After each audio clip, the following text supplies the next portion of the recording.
கிறிஸ்துவுக்குள் அருமையானவர்களே, நம்மை கீர்த்தியும் புகழ்ச்சியுமாக வைப்பேன் என்று சொன்ன இயேசு கிறிஸ்துவின் இனிய நாமத்தில் நான் உங்களை வாழ்த்துகிறேன்.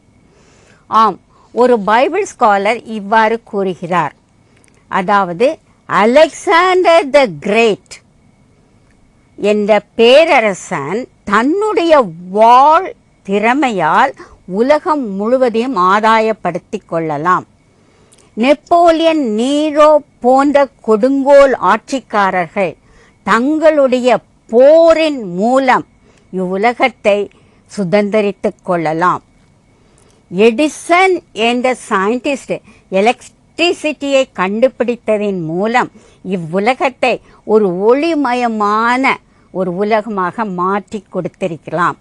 என்றாலும் எடிசனுக்கு ஞானத்தை கொடுத்தவர் நம் அருள்நாதர் இயேசு கிறிஸ்து தான். அதே போல நியூட்டன் மற்றும் ஐன்ஸ்டீன் போன்ற சயின்டிஸ்ட் இந்த உலகத்தை ஒரு விஞ்ஞான உலகமாக மாற்றியிருக்கலாம். ஆனால் இயேசு கிறிஸ்து ஒருவர் மட்டுமே பேதமைகளாக இருந்த நம்மையும், படிப்பறிவில்லாத இருந்த நம்மை உயர்ந்த நிலைக்கு உயர்த்தி, எப்படி பேதுருவையும் யோவானையும் ஒரு மிகுந்த வைராக்கியமுள்ள அப்போஸ்தலராக மாற்றினாரோ அதே போல நம்மையும் மாற்றி இவ்வுலகத்தை அவர் சுதந்திரித்துக் கொள்ளச் செய்வார். சார்ல்ஸ் டார்வின் என்ற ஒரு சயின்டிஸ்ட் இருந்தார். அவரை பற்றி உங்களுக்கு நன்றாக தெரியும். அவர் வேதத்துக்கு புறம்பான காரியங்களை கூறி வந்தார். வேதத்தில் குறிப்பிட்டுள்ள அந்த சிருஷ்டிப்பை அவர் எடுத்துக்கொள்ளவில்லை. அவர் கொடுத்த கொள்கை தியரி ஆஃப் எவல்யூஷன். அதாவது அவர் என்ன கூறினார் என்றால், அணுக்கள் எல்லாம் ஒன்றாக கூடி புரோட்டோசோவா உண்டானது. அந்த புரோட்டோசோவாவில் இருந்து வரிசையும் கிரமமாக மற்ற அனிமல்ஸ் உண்டாகி கடைசியாக குரங்கிலிருந்து சிம்பான்சியிலிருந்து மனிதன் உருவானான் என்று கூறினார். அவர் ஒரு முறை பசிபிக் தீவு ஒரு தீவுக்கு சென்றார். அங்குள்ள மக்கள் காட்டு மிராண்டிகளாக இருந்தார்கள். அவர்களுக்கு எழுத தெரியாது, படிக்க தெரியாது, நாகரிகம் தெரியாது. அவர்கள் ஒரு விலங்கினத்தை போன்று அங்கு வாழ்ந்து வந்தார்கள். அதை பார்த்த சார்ல்ஸ் டார்வின் கூறினார், இந்த விலங்குகள் 1000 ஆண்டுகளுக்கு பிறகுதான் படிப்படியாக இவால்வ் ஆகி மனித நிலைமையை அடைய முடியும் என்று சொல்லிவிட்டு போய்விட்டார். சில வருடங்கள் கழித்து வந்தார். அந்த தீவு முழுமையான வளமையான ஒரு நவ நாகரிகமான தீவாக மாறியிருப்பதை கண்டார். மக்கள் வெல் டிசிப்ளின்ட், வெல் ட்ரெயின்டு, நன்றாக எழுத படிக்க தெரிந்தவர்களாக இருந்தார்கள். அப்பொழுது அந்த லீடரை பார்த்து கேட்டார். அவருக்கு ஆச்சரியம், எப்படி இது நடந்தது என்று கேட்டார். மிஷனரிமார்கள் வந்தார்கள் என்று கூறினார். ஆம், மிஷனரிமார்கள் அங்கு போய் இயேசுவை கொடுத்தார்கள். அவர்கள் வேதத்தை கொடுத்தார்கள். இயேசுவும் வேதமும் இணையும் பொழுது ஒரு நாடு நவ நாகரிக நாடாக மாறும், வளமான நாடாக மாறும். ஒருவன் கிறிஸ்துவுக்குள் இருந்தால் அவன் புது சிருஷ்டியாய் இருக்கிறான். பழையவைகள் ஒளிந்து போகும், எல்லாம் புதிதாகும் என்ற வசனத்தின் படி நாம் கிறிஸ்துவுக்குள் இருந்து கிறிஸ்துவுக்குள் வளர வேண்டும். இப்பொழுதும் நமக்கு மெசேஜ் கொடுப்பவர் மிஸ்டர் ஜோசப் ஸ்டீஃபன். கிறிஸ்துவுக்குள் நாம் எவ்வாறு வளர வேண்டும் என்ற ஒரு அருமையான ஒரு செய்தியை இப்பொழுது கேட்க இருக்கிறோம். கர்த்தராகிய இயேசு கிறிஸ்துவின் இனிய நாமத்திலே உங்கள் அனைவரையும் அன்போடு வாழ்த்துகிறேன். நற்செய்தி காட்டும் புதிய பாதை என்ற நிகழ்ச்சிக்கு உங்கள் யாவரையும் அன்போடு வரவேற்கிறேன். கடந்த சில மாதங்களாக எப்படி நற்செய்தி ஒரு புதிய, மேலான, சிறப்பான, கர்த்தருக்கு பிரியமான ஒரு பாதையை நமக்கு காட்டுகிறது என்ற அடிப்படையில் நாம் அநேக காரியங்களை வேதத்தின் அடிப்படையிலே சிந்தித்து வந்தோம். இன்றும் அது போன்ற ஒரு சிந்தனையை உங்கள் முன்பாக நாங்கள் வைக்க விரும்புகிறோம். அதற்கு முன்னுரையாக ஒரு சில குறிப்புகளை உங்களோடு கூட நான் பகிர்ந்து கொள்ள ஆசைப்படுகிறேன். கிறிஸ்தவ வாழ்க்கை என்பது ஒரு வளருகின்ற வாழ்க்கை. ஆவிக்குரிய வாழ்க்கை, ரட்சிப்பிலே வளருவது, இவையெல்லாம் கிறிஸ்தவ வாழ்க்கையினுடைய அங்கமாக இருக்கிறது. நான் ரட்சிக்கப்பட்டு விட்டேன், மனம் திரும்பி விட்டுவேன், அப்படியே மோட்சத்துக்கு போய்விடுவேன், நான் அதே நிலையில் இருந்தால் கூட பரவாயில்லை என்று யாரும் நினைக்கக்கூடாது. கிறிஸ்தவ வாழ்க்கை ஒரு முன்னேறி செல்கிற வாழ்க்கை. Christian life is a life of marching ahead. ஒவ்வொரு நாளும் நாம் கிறிஸ்துவுக்குள்ளாக வளர வேண்டும். அந்த வளருவதற்காகத்தான் நாம் அழைக்கப்பட்டிருக்கிறோம். முதலில் அதற்கு ஆதாரமாக ஒரு வசனத்தை உங்கள் முன்பாக நாங்கள் வாசிக்க விரும்புகிறோம். அதை 1 பேதுருவின் புஸ்தகம் 2ஆம் அதிகாரம் 3ஆம் வசனத்தில் காணலாம். இப்பொழுது வாசிக்க கேட்போம். நீங்கள் வளரும்படி புதிதாய் பிறந்த குழந்தைகளைப் போல திருவசனமாகிய களங்கமில்லாத ஞானப்பாலின் மேல் வாஞ்சையாயிருங்கள். இங்கு பேதுரு ஒரு காரியத்தை சொல்கிறார். நீங்கள் வளர வேண்டும் என்று சொல்கிறார். நீங்கள் ஆவிக்குள்ளாக வளர வேண்டும் என்று சொல்கிறார். அதற்கான ஒரு வழியையும் அவர் சொல்கிறார். எப்படி ஒரு சிறிய குழந்தை, புதிதாக பிறந்த குழந்தை பாலின் மேல் வாஞ்சையாயிருந்து அழுது அடம்பிடித்து அந்த பாலை குடித்து வளருகிறதோ, அதுபோல கிறிஸ்தவர்களாகிய நாமும் திருவசனமாகிய ஞானப்பாலின் மேல் வாஞ்சையாய் இருந்து அதை கற்று அதை அறிந்து அதற்கு கீழ்ப்படிந்து நடக்கும் பொழுது இந்த திருவசனமாகிய ஞானப்பால் நம்முடைய ஞானத்தை பெருக்கி நமக்கு நீதியின் பாதையில் நடக்கும்படி செய்கிறது. மீண்டுமாக சொல்கிறேன், இந்த களங்கமில்லாத திருவசனமாகிய ஞானப்பாலாகிய இந்த வேத வசனங்கள் நம்மை நீதியின் பாதையில் நடத்துகிறது. அதாவது சுருக்கமா பேதுரு என்ன சொல்கிறார்? இந்த திருவசனமாகிய களங்கமில்லாத ஞானப்பால் நம்முடைய வேத வசனங்கள் தான். இந்த புஸ்தகத்தில் வேதத்தில் உள்ள கட்டுரைகள், அறிவுரைகள், பிரமாணங்கள் அவைகள்தான் திருவசனமாகிய ஞானப்பால். இதைத்தான் எபிரேயர் நிருபத்தை எழுதிய ஆசிரியரும் சொல்கிறார். எபிரேயர் 5ஆம் அதிகாரம் 12-13 வசனங்களில் அவர் சொல்கிறார். என்ன சொல்கிறார்? காலத்தை பார்த்தால் போதகராக இருக்க வேண்டிய நீங்கள் வளர்ச்சி இல்லாமல் அதே நிலையில் இருக்கிறீர்கள். உங்களுக்கு பலமான ஆகாரம் தேவை. அதற்காக நீங்கள் பலமான ஆகாரத்தை உண்ண வேண்டும். நீதியின் வசனம்தான் இந்த பலமான ஆகாரம் என்று சொல்கிறார். இந்த வேத வசனங்கள் தான் உங்களுக்கு பலமான ஆகாரம். அதை நீங்கள் கற்று அதிலே தேர வேண்டும், அதிலே வளர வேண்டும் என்று சொல்கிறார்.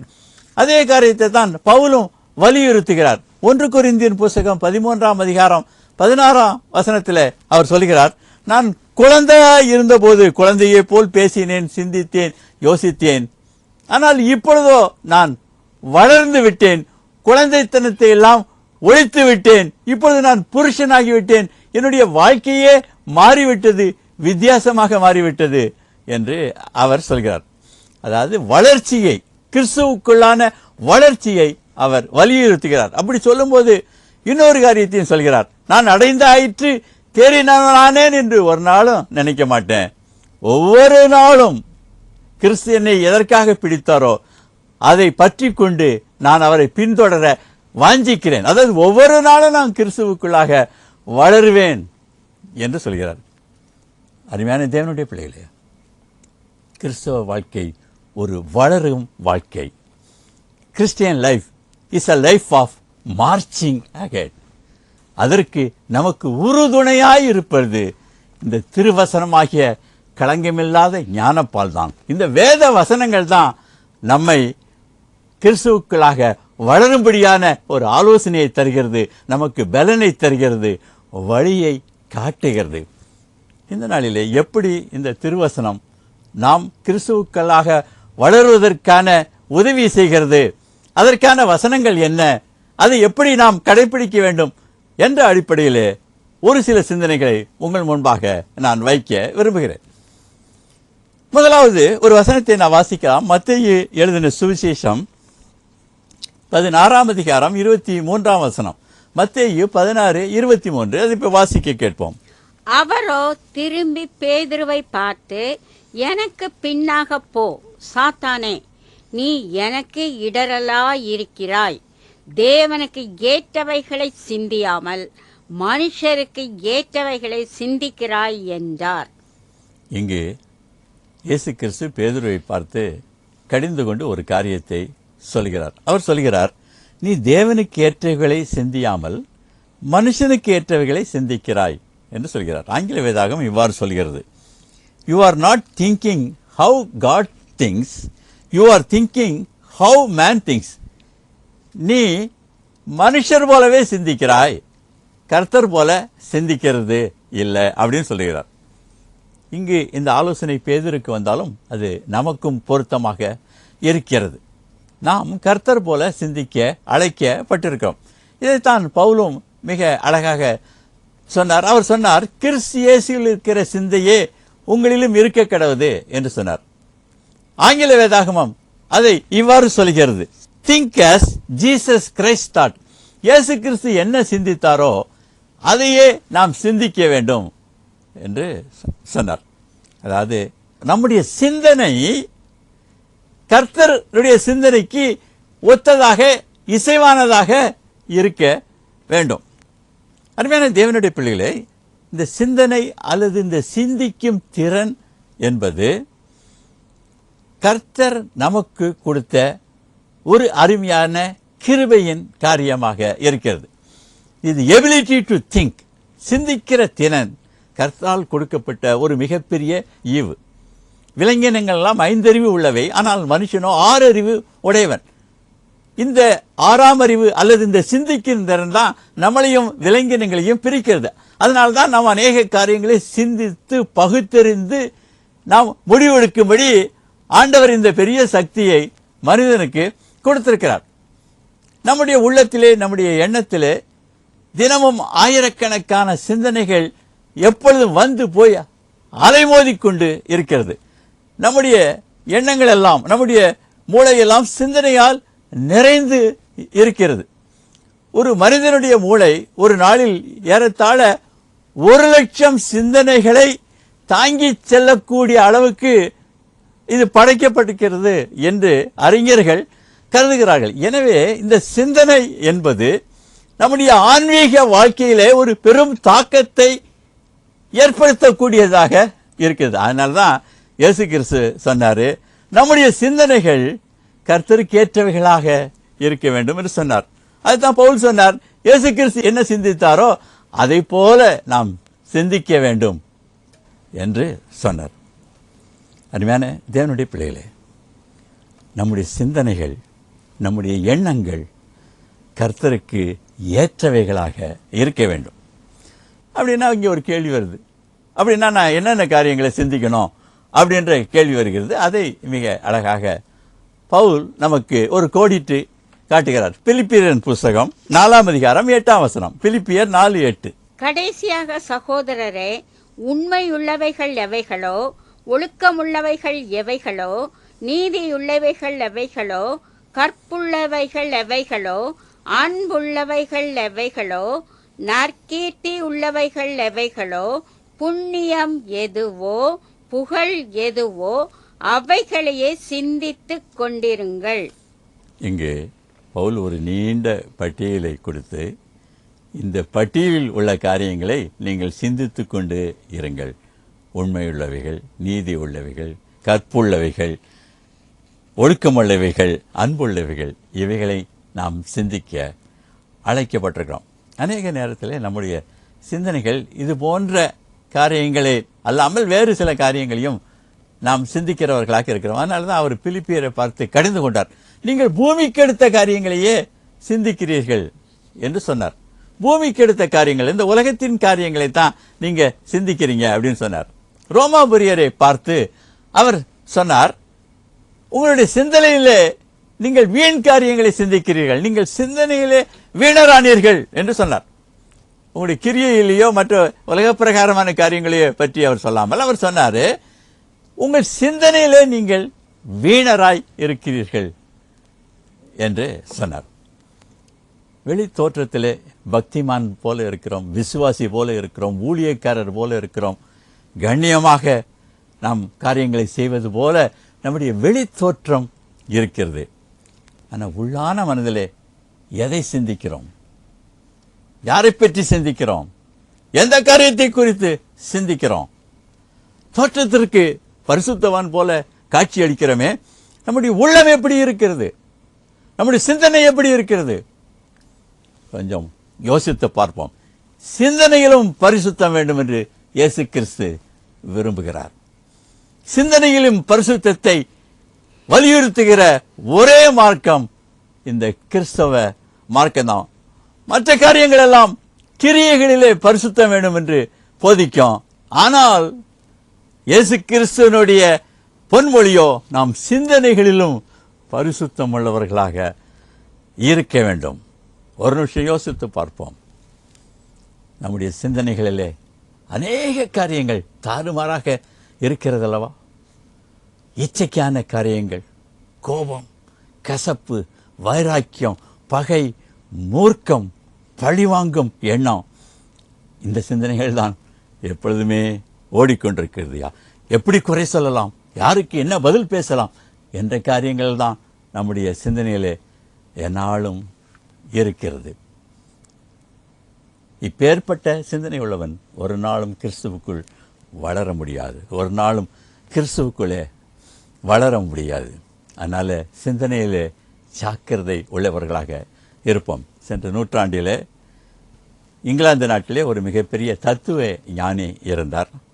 உலகம் முழுதும் அவருடைய தத்துவங்கள், அவர் மக்களுக்கு சொல்ல ஆலோசனைகள் எல்லாராலும் வரவேற்கப்பட்டு எல்லாராலும் போற்றி புகழப்பட்டதாக இருந்தது. ஒரு நாள் அவரை ஒரு பத்திரிகை நிருபர் சென்று சந்தித்தார். சந்தித்து அவரை பார்த்து ஒரு கேள்வி கேட்டார். ஐயா, காலையில் எழுந்தோடனே பேப்பரில் முதல்ல என்ன செய்தி பார்ப்பீங்க அப்படின்னு கேட்டார். அவர் சொன்ன பதில் இந்த பத்திரிகை நிருபருக்கு ரொம்ப ஆச்சரியத்தை தந்தது. அவர் சொன்னார், பத்திரிகையை திருப்பினோடனே ஆபிச்சுரி காலம்தான் பார்ப்பேன். அதாவது அன்று யார் மரணம் அடைந்திருக்கிறார்களோ அந்த காரியத்தை தான் நான் பார்ப்பேன் அப்படின்னு அவர் சொன்னார். ஏன் ஐயா அப்படி பார்ப்பீர்கள் என்று கேட்டபோது சொன்னார், எனக்கு பிடிக்காதவங்க யாராவது இறந்துருந்தாங்கன்னா அன்றைக்கி நான் ரொம்ப சந்தோஷமாக இருப்பேன், அதுக்காக அதை பார்ப்பேன் அப்படின்னு சொன்னார். இவர் தத்துவ ஞானி தான், மற்றவர்களுக்கு போதிப்பவர் தான். ஆனால் அவருடைய சிந்தனையோ தாறுமாறாக இருந்தது. அதனால தான் இயேசு கிறிஸ்து சொன்னார், தேவனுக்கு ஏற்றவைகளை சிந்திக்க வேண்டும் என்று சொன்னார். இங்கு இன்னொரு காரியத்தையும் நான் சொல்ல ஆசைப்படுகிறேன்.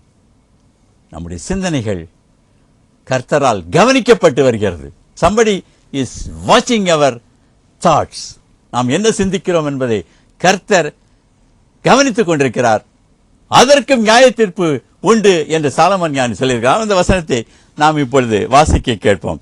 பிரசங்கியின் புஸ்தகம் 3ஆம் அதிகாரம் 17ஆம் வசனம். பிரசங்கி 3:17. சகல எண்ணங்களையும் சகல செய்கைகளையும் நியாயம் தீர்க்கும் காலம் இனி இருக்கிறபடியால் சன்மார்க்கனையும் துன்மார்க்கனையும் தேவன் நியாயம் தீர்ப்பார் என்று என் உள்ளத்தில் எண்ணினேன். சகல எண்ணங்களையும் நியாயம் தீர்க்கும் காலம் வருகிறது. Remember, somebody is watching our thoughts and they are recorded. They are recorded for the judgment day. எனவே சிந்தனையிலே பரிசுத்தம் உள்ளவராக இருப்போம், அதற்காக ஜீவிப்போம். அப்பேற்பட்ட ஒரு மனுஷனே ஆவிக்குள்ளாக வளர முடியும். அப்படி இல்லாத மனுஷன் அவன் ரெட்டை வாழ்க்கை வாழ்கிறான், ஒரு போலியான வாழ்க்கை வாழ்கிறான், அவன் ஒரு நாளும் வளர முடியாது. அடுத்ததாக இன்னொரு அருமையான குறிப்புக்கு நேராக உங்கள் கவனத்தை நான் செலுத்த ஆசைப்படுகிறேன். நாம் தேவ சாயலில் படைக்கப்பட்டிருக்கிறோம். தேவனுடைய பிரதிநிதிகளாக இந்த உலகத்திலே நாம் வருகிறோம். நாம் மற்றவர்களோடு தொடர்பு கொள்வது நம்முடைய வாயின் வார்த்தைகள் மூலமாக தான். இந்த வாயின் வார்த்தைகள் நாம் மற்றவர்களோடு தொடர்பு கொள்வதில் ஒரு பெரிய பங்கு வகிக்கிறது. எனவே இது ஆவிக்குரிய வாழ்க்கையிலையும் ஒரு முக்கிய தாக்கத்தை ஏற்படுத்துவதாக இருக்கிறது. ஏனென்றால் வாயின் வார்த்தைகள் தான் முக்கியம். மற்றவர்களோடு கம்யூனிகேட் பண்ணுவதற்கு it is a means of communication. தொடர்பு கொள்வதற்கு வார்த்தைகள் தான் பிரயோஜனப்படுகிறது. அதனால தான் சாலமோன் ஞானி சொன்னா, மரணமும் ஜீவனும் வாயின் அதிகாரத்தில் இருக்கும் அப்படின்றான். பாசிட்டிவிட்டி, நெகட்டிவிட்டி எல்லாமே நம்முடைய வாயின் வார்த்தைகளில் தான் புறப்படுகிறது. அதனால இந்த வாயின் வார்த்தைகளிலே கவனமாக இருக்க வேண்டும் என்று இயேசு கிறிஸ்து சொன்னார். அதை குறித்து மிக அழகாக ஒரு காரியத்தை சொன்னார். அதை மத்தேயு 5:37 காணுகிறோம். அதை இப்போது வாசிக்க கேட்போம். உள்ளதை உள்ளதென்றும் இல்லதை இல்லதென்றும் சொல்லுங்கள், இதற்கு மிஞ்சினது தீமையினால் உண்டாயிருக்கும். இயேசு கிறிஸ்து சொன்னார், உள்ளதை உள்ளதுன்னு சொல்லுங்க, இல்லைன்னா இல்லைன்னு சொல்லுங்க. உண்மையை கரெக்டாக சொல்லுங்க. எஸ்னா எஸ்ன்னு சொன்னீங்க, நோனா நோன்னு சொல்லுங்க. இதை மாற்றி சொன்னீங்கன்னா தீமையினால் நீங்கள் நிறைந்திருக்கிறீர்கள் என்று அர்த்தம் என்று சொல்கிறார். ஆதியாகமத்திலிருந்து வெளிப்படுத்தின விசேஷம் புஸ்தகம் வரைக்கும் வலியுறுத்தப்படுகிறது நாம் உண்மை பேச வேண்டும் என்பதுதான். சகரியா தீர்க்கதரிசி மிக அழகாக சொன்னான். அவன் சொன்னான் சகரியா 8:16 அவனவன் பிறனோடு உண்மையே பேசுங்கள், speak the truth to one another அப்படின்னு சொன்னான். சாரிபாத் விதவை எலியாவை பார்த்து சொன்னாள், நீ தேவனுடைய மனுஷன் என்றும் உம்முடைய வாயிலிருந்து வருகிற கர்த்தரின் வார்த்தை உண்மை என்றும் இப்பொழுது அறிந்திருக்கிறேன் அப்படின்னு சொன்னார். அதாவது நீ தேவனுடைய மனுஷன், நீ பேசினதெல்லாம் உண்மை என்பது உம்முடைய பேச்சிலிருந்தே தெரிந்து கொண்டேன் அப்படின்னு சொல்றார். நம்ம பேசும்போதே தெரியணும் நம்ம உண்மைதான் பேசுறோம், இவன் கர்த்தருடைய பிள்ளை, இவன் கிறிஸ்தவன், இவன் உண்மைதான் பேசுவேன் என்ற சாட்சியை நம்ம பேசும்போதே வெளிப்பட வேண்டும். அதைத்தான் அவள் வலியுறுத்தி சொன்னாள். பழைய ஏற்பாட்டில் யோசேப்பை குறித்து நாம் அறிவோம். யோசேப்பு ஒரு பரிசுத்தமானவன் மட்டுமல்ல, அவன் எப்பொழுதும் உண்மை பேச விரும்புகிறவன். அதைத்தான் ஒரு வசனத்தில் வாசிக்கிறோம். ஆதியாகமம் 46:34. நீங்கள் கோசேன் நாட்டிலே குடியிருக்கும்படி அவனை நோக்கி, எங்கள் பிதாக்களைப் போல உமது அடியாராகிய நாங்களும் எங்கள் சிறு வயது முதல் இதுவரைக்கும் மேய்ப்பர்களாய் இருக்கிறோம் என்று சொல்லுங்கள். மேய்ப்பர்கள் எல்லாரும் எகிப்தியருக்கு அருவருப்பாய் இருக்கிறார்கள் என்றான். யோசேப்பு தன்னுடைய குடும்பத்தாரை பார்வோனுக்கு அறிமுகப்படுத்தப் போகிறான். பார்வோன் குடும்பத்தாருக்கு மேய்ப்பர்கள் என்றால் பிடிக்காது. அதனால யோசேப்பு சொல்றான், பார்வோனுக்கு நீங்க மேய்ப்பர்கள்னு சொன்னா பிடிக்காது, இருந்தாலும் அப்படியே சொல்லுங்க அப்படின்னு சொல்றான். அவனுக்கு மேய்ப்பர்னா பிடிக்காது, நீங்க வேற ஏதாவது சொல்லுங்க அப்படின்னு அவன் சொல்லியிருக்கலாம். அப்படி சொல்லலை. மேய்ப்பர்கள் என்றால் அருவருப்பார்கள், இருந்தாலும் அதையே சொல்லுங்கள் என்று சொன்னான். உண்மை பேச அவன் வலியுறுத்தினான். உண்மை பேச அவன் வலியுறுத்தினான். அருமையான தேவனுடைய பிள்ளைகளே, எப்பொழுதும் உண்மை பேச ஒரு கிறிஸ்தவன் அழைக்கப்பட்டிருக்கிறான். எப்பொழுதும் உண்மை பேசுறதா வளர்ச்சி அடைவான், மற்றவன் வளர்ச்சி அடைய மாட்டான். வேதத்தில் நம்ம பேசும்போது தவிர்க்க வேண்டிய அநேக காரியங்கள் இருக்கிறது. அதில் ஒரு சிலவற்றை நான் உங்கள் முன்பாக வைக்க விரும்புகிறேன். முதலாவது லேவியராகமம் 19:16 ஒரு காரியம் சொல்லப்பட்டிருக்கிறது. உன் ஜனங்களுக்குள்ளே கோள் சொல்லி தெரியாயாக அப்படின்னு ஒரு கட்டளை கொடுக்கப்பட்டிருக்கிறது. கோள் என்றால் என்ன? ஒருத்தர் கேட்காமலே இன்னொருத்தரை பற்றி அவர்கிட்ட சொல்றதுதான் கோள். அவருடைய குறையை பற்றியோ அவரை விமர்சித்து சொல்கிறது தான் கோள். அவர் கேட்காமே போய் சொல்றதுதான் கோள் சொல்லுதல். இந்த கோள் சொல்லுதல் என்ன செய்தான்? பிராண சிநேகிதனை கூட பிரித்து விடுவான். கோள் சொல்வது நம் வாழ்க்கையில தவிர்க்கப்பட வேண்டும். அப்பதான் வளர முடியும். நீதிமொழிகள் 16:27 ஒரு காரியத்தை குறித்து வாசிக்கிறோம். பேலியாளின் மகன் கிண்டி விடுகிறான் என்று வாசிக்கிறோம். பேலியாளின் மகன் கிண்டி விடுகிறான். சிலர் வாய்ஜாலத்திலேயே என்ன செய்வாங்க? சின்ன காரியத்தை ஊதி பெருசாக்கி விடுவாங்க. ஒண்ணுமே இருக்காது, பெருசாக்கி பெரிய சண்டையை உண்டாக்கிடுவாங்க. சிலர் மிகைப்படுத்தி பேசுவார்கள். காலேபும் யோசுவாவும் தவிர கானானுக்கு சென்ற கோத்திர பிதாக்கள் அங்கு ராட்சசரை கண்டோம், அவர்களுக்கு முன்பாக நாங்கள் வெட்டுக்கிளிகள் போல இருந்தோம் என்று சொல்லி காரியங்களை மிகைப்படுத்தி ஒரு பெரிய பயத்தை நாட்டிலே உருவாக்கி விட்டார்கள். சிலர் டவுன் பிளே பண்ணி பேசுவாங்க, சிலர் மிகைப்படுத்தி பேசுவாங்க, சிலர் குறைத்து பேசுவாங்க, சிலர் பாதி உண்மை பாதி போய் பேசுவாங்க. ஆபிரகாம் சாராளை தன் சகோதரி என்று சொன்னான்.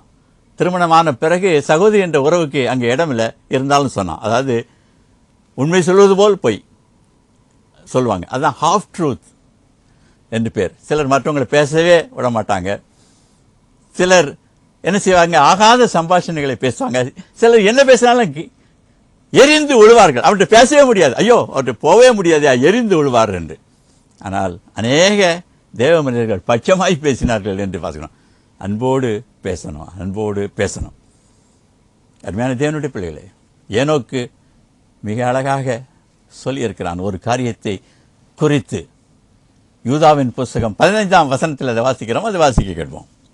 நமக்கு விரோதமாய் அவபக்தியுள்ள பாவிகள் பேசின கடின வார்த்தை எல்லாவற்றின் நிமித்தமும் அவர்களை கண்டிக்கிறதற்கும் ஆயிரமான தமது பரிசுத்தவான்களோடு கூட கர்த்தர் வருகிறார் என்று முன்னறிவித்தான். ஏனோக்கு சொல்லியிருக்கான், கடின வார்த்தைகள் பேசினால் அதுவும் நியாயத்தீர்ப்புக்குரியது. நீ உண்மையை பேசலாம், ஆனா அதுக்குன்னு எரிந்து விழுந்து பேசுவது, கடினமான வார்த்தைகளை உபயோகிப்பது, கெட்ட வார்த்தைகளை பேசுவது, அசிங்கமான வார்த்தைகளை பேசுவது எல்லாமே நியாய தீர்ப்புக்கு உரியது. மறந்து போக வேண்டாம். நம்முடைய சிந்தனை நியாய தீர்ப்புக்குரியது, நம்முடைய பேச்சு நியாய தீர்ப்புக்கு உரியது. இதை மறந்து போக வேண்டாம். அதனால தான் யாக்கோபு மிக அழகாக சொன்னார். யாக்கோபு 1:19 கேட்கிறதுக்கு தீவிரமாகவும் பேசுவதற்கு பொறுமையாக இருங்க. நிறைய கேளுங்க, குறைச்சி பேசுங்க என்று சொன்னான். அருமையான தேவனுடைய பிள்ளைகளே, உண்மையை பேசுவோம், கலப்பில்லாமல் பேசுவோம். அப்பொழுது ஆண்டவருடைய அந்த கிருபையிலே வளருவோம். 2 காரியங்களை குறித்து நாம் சிந்தித்தோம். நம்முடைய சிந்தனை கர்த்தருக்குள்ளாக இருக்கணும், நம்முடைய பேச்சு ஒழுங்காக இருக்கணும். இந்த வேத வசனங்களின் படி இருப்போம். அப்போ நம்ம கிறிஸ்துவுக்குள்ளாக வளருவோம். வளர்ச்சி நம்மிலிருந்து தான் தொடங்கணும். You should come within us, from within. ஏதோ வெளியே வளர்ச்சி இல்லை, நம்முடைய வாழ்க்கை உள்ளான மனுஷன்ல நமக்கு வளர்ச்சி தேவை. அதை இந்த வேத வசனம் நமக்கு கற்பிக்கிறது. அதை பின்பற்றுவோம், வளருவோம். கர்த்தர் தாமே இந்த வார்த்தைகளை ஆசீர்வதிப்பாராக.